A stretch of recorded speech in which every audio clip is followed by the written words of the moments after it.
Hello everyone and welcome back to the Academia and Research Collective. My name is Darren and today we're launching our brand new video series that we are calling Research Bites.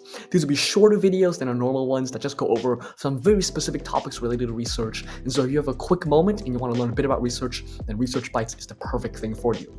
And so to launch off this series and kick it off, we're going to be talking about today the 4 types of main research. And so when I teach research, I always like to break, the types of research into 4 different categories. And today we're going to be going over those categories. The first one is called basic research. And so what is it? Basic research is, by definition, research that just expands knowledge within a specific application. It's just, for your own amusement or general knowledge. Your goal is just understand some fundamental principle or theories.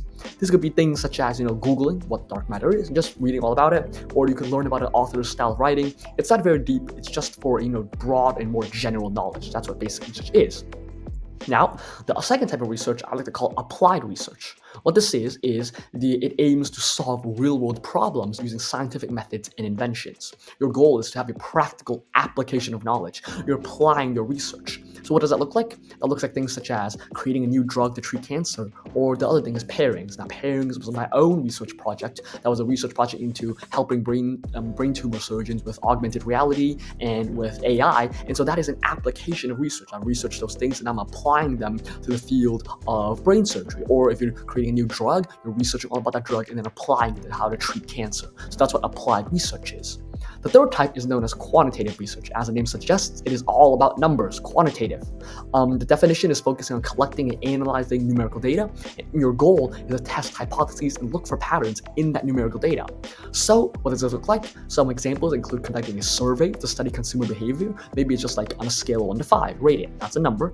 And then also measuring the impact of temperature on plant growth. And obviously temperature and listing of those temperatures is numerical data. And so some methods include using surveys, statistical analysis, or numerical experiments. Basically, you're trying to get those numbers in this type of research, quantitative research. And lastly is qualitative research. The opposite of quantitative research, what you're trying to do is to find experiences, behaviors, or perceptions through non-numerical data, right? That's the important thing, is non-numerical data. And you just want to get insight into, non-numerical things. And so some examples will be studying the cultural impact of a new policy, interviewing patients to understand their healthcare experiences.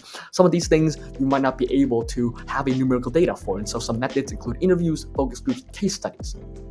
Of course, you may be wondering yourself, well, if I'm interviewing patients to understand their healthcare experiences, maybe they want to rate it on a scale from 1 to 5. That is quantitative research. And so I would agree with you. And so what you have to think about is that these 4 types of research are not all separate spheres that cannot, work together. If you're doing a research project, you'll probably be applying a lot of all of these different principles. You might create a invention that's applied research, but to actually test it, you might need to grab data on it. And so that's quantitative research. And if you want to see how people are reacting to it, that might be qualitative research. So even though there's 4 maybe distinct types of research, it doesn't mean that they do not all work together, come together to form the full picture of what a research project should look like.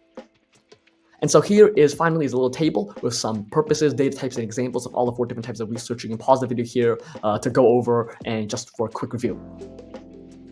And so that was it. This was the first of our Research Bites series. There will be much shorter videos than our usual ARC long-form videos, but we hope that you were able to learn something today, even in just a short amount of time, and I'll see you next time. Thank you very much for watching.